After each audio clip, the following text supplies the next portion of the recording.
बहनों की लालची भाभी। करिश्मा, रेशमा और मनीषा 3 बहनें हैं। उनका एक भाई भी है, मयंक। मयंक अपनी बहनों को बहुत प्यार करता है, लेकिन मयंक की पत्नी सविता इस मामले में मयंक से बिल्कुल ही अलग है। वो अपनी ननदों का जितना बुरा कर सकती है उतना बुरा करती ही रहती है और अपनी ननदों पर हुक्म भी चलाती है। करिश्मा, करिश्मा, तुमने अभी तक नाश्ता नहीं बनाया? तुम्हारे भैया को ऑफिस जाने में देर हो रही है। हाँ भाभी, बस अभी बनाती हूँ। करिश्मा, तुम ये ढीलापन छोड़ दो। कल को पराये घर जाना है। वहां अगर तुम इस तरह से काम करोगी तो लोग क्या कहेंगे कि माँ ने और भाभी ने कुछ सिखाया नहीं। और तुम्हारी दोनों बहनें कहाँ हैं? अब रेशमा मार्केट गई है और मनीषा सो रही है। क्या? सुबह के 8 बज रहे हैं और ये महारानी अभी भी सो रही है? ये कहते हुए सविता अपनी सास दुर्गा देवी के पास जाती है। माँ जी, देख रही हो अपनी बेटियों के तौर तरीके? क्या हुआ बहू, सुबह सुबह क्या कर दिया मेरी बेटियों ने? अरे, एक तो अभी अभी उठकर किचन में गई है, दूसरी सुबह सुबह बाहर चली गई और तीसरी अभी तक सो रही है। क्या करूं मैं इन तीनों का? मैं तो परेशान हो गई हूँ। जा जाकर उठा उसे और रेशमा से मैं बात करती हूँ। सविता सीधा मनीषा के कमरे में जाती है और उससे कहती है, महारानी जल्दी उठो, सूरज सर पर आ गया है। भाभी, थोड़ी देर और सोने दो ना, मैं रात को लेट सोई थी। वो क्या है ना, यूनिट टेस्ट चल रहे हैं। शराफत से उठती है या नहीं, या फिर पानी की भरी बाल्टी डालूं तेरे ऊपर? नहीं नहीं भाभी, मुझे बिस्तर में नहीं नहाना, उठती हूँ मैं। मनीषा जल्दी से उठकर बाथरूम में चली जाती है। सभी आराम से बैठकर नाश्ता कर रहे होते कि तभी रेशमा बाजार से हाथ में सामान लिए आ जाती है। रेशमा को देखते ही सविता उस पर बरस पड़ती है। लो, आ गई महारानी। ऐसा भी क्या सामान लाना था जो सुबह आंख मलते ही बाजार की तरफ रवाना हो गई? भाभी, कल आप ही तो चीख रही थी कि घर का सारा सामान मुझे ही लाना पड़ता है, घर में किसी को भी किसी काम से कोई लेना देना नहीं है। अब मैं बाजार जाकर सामान ले आई तो आपको इस बात से भी तकलीफ हो रही है? देख रही हो माँ जी, अपनी बेटी की जुबान कैंची से भी तेज चलती है।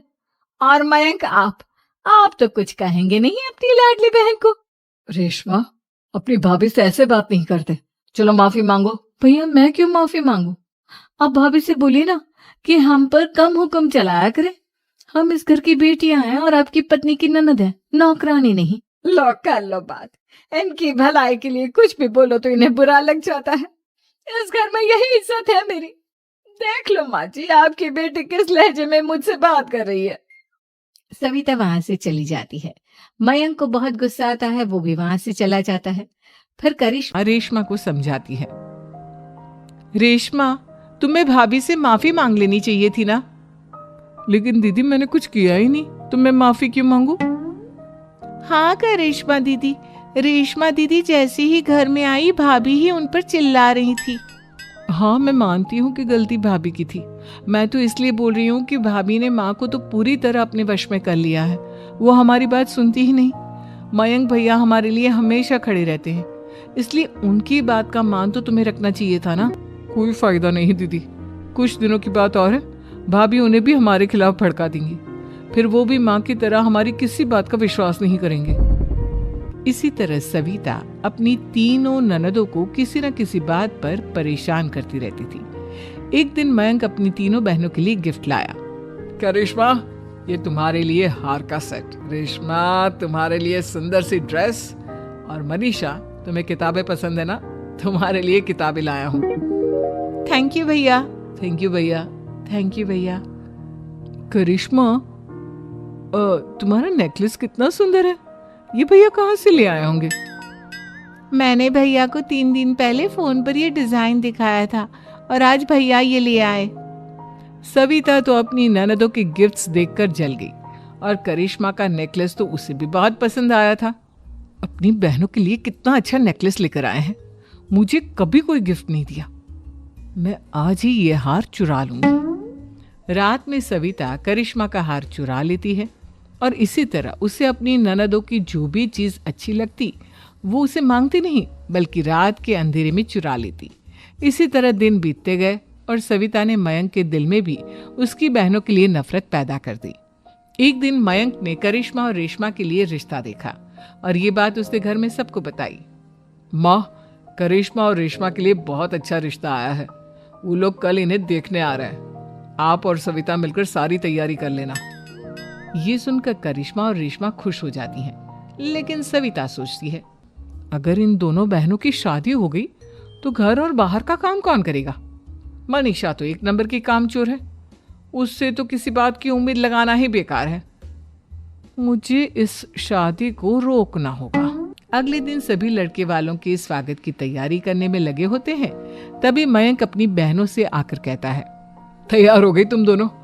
देखो, दोनों लड़के बहुत अच्छे हैं, मैं कोई कसर नहीं छोड़ना चाहता, इसलिए तुम उनके सामने अच्छे से बिहेव करना और अपनी भाभी से लड़ने मत लग जाना। करिश्मा, तुम वो नेकलेस पहन लो ना जो मैं तुम्हारे लिए लाया था। भैया, मैं बहुत देर से वो नेकलेस ढूंढ रही हूँ, लेकिन मुझे मिल ही नहीं रहा। क्या तुमने नेकलेस खो दिया? तुम्हें पता भी है वो कितना महंगा था? तुम कोई काम ढंग से नहीं कर सकती। मयंक गुस्से में वहां से चला जाता है। थोड़ी देर बाद लड़के वाले भी आ जाते हैं। वो दोनों बहनों को पसंद कर लेते हैं और रिश्ता पक्का हो जाता है। लेकिन सविता के दिमाग में तो कुछ और ही खिचड़ी पक रही थी। वो पंडित जी के पास करिश्मा की कुंडली लेकर जाती है और उन्हें पैसे देकर करिश्मा की कुंडली बदलवा देती है। जब लड़के वालों के पास करिश्मा की कुंडली जाती है तो वो दुर्गा को फोन करते हैं। बहन जी, हमने करिश्मा की कुंडली अपने पंडित जी को दिखाई थी। आपकी बेटी की कुंडली नहीं बल्कि दोषों का पिटारा है। देखिए, मैं और मेरे पति इन सब बातों में बहुत विश्वास करते हैं, इसलिए हम आपकी बेटी से अपने बेटे की शादी नहीं करा सकते। इस तरह करिश्मा का रिश्ता टूट जाता है और सभी घर वालों को बहुत दुख होता है। अब कविता सोचती है, चलो करिश्मा का तो रिश्ता टूट गया, अब रेशमा का भी रिश्ता तोड़ना है। क्या करूं क्या करूं? अब सविता आवाज बदलकर किसी अननोन नंबर से रेशमा के होने वाले ससुराल में फोन करती है। हेलो, मैं कौन हूँ कौन नहीं ये आपके लिए जानना जरूरी नहीं। बस इतना सुन लो कि रेशमा का 2 साल से किसी के साथ अफेयर चल रहा है। बस रेशमा का रिश्ता तोड़वाने के लिए सविता का इतना कहना काफी था। अब रेशमा का भी रिश्ता टूट गया। मयंक और दुर्गा देवी ने रेशमा को खूब खरी खोटी सुनाई और उससे बार बार उस लड़के के बारे में पूछने लगी। आप दोनों मुझे क्यों परेशान कर रहे हो?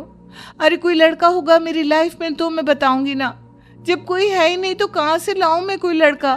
तो तेरे होने वाले ससुराल वालों को फोन किसने किया था? माँ, मैं नहीं जानती किसने फोन किया था, मैं सच कह रही हूँ। मैं तो पहले ही कह रही थी इसकी लगाम खींच कर रखो, लेकिन मेरी सुनता ही कौन है। आप चुप रहिए भाभी, ये सब आपका ही किया धरा है। अब तीनों बहनों को विश्वास हो जाता है कि ये सब उनकी भाभी ही कर रही है। तीनों बहनें अपनी भाभी को सबक सिखाने के लिए एक वकील कर लेती है और घर में हिस्सा मांगना। देखो भैया, माँ बाप की जायदाद में जितना बेटों का हक होता है उतना ही बेटियों का, इसलिए इस घर के 4 हिस्से होंगे और हमें अपना हिस्सा चाहिए। मैंने तुम्हारे लिए क्या क्या नहीं किया और तुम इस घर में हिस्सा मांग रही हो? भैया, आप और माँ हम बहनों की कोई बात नहीं सुनते हो और भाभी हमारी शादी नहीं होने देगी क्योंकि उन्हें लगता है कि आप हमारी शादी में ज्यादा पैसा लगाओगे और उन्हें हम जैसी फ्री की नौकरानी कहाँ मिलेगी। तो हम भाभी के साथ तो रह नहीं सकते, हम बहनों को अपना हिस्सा चाहिए।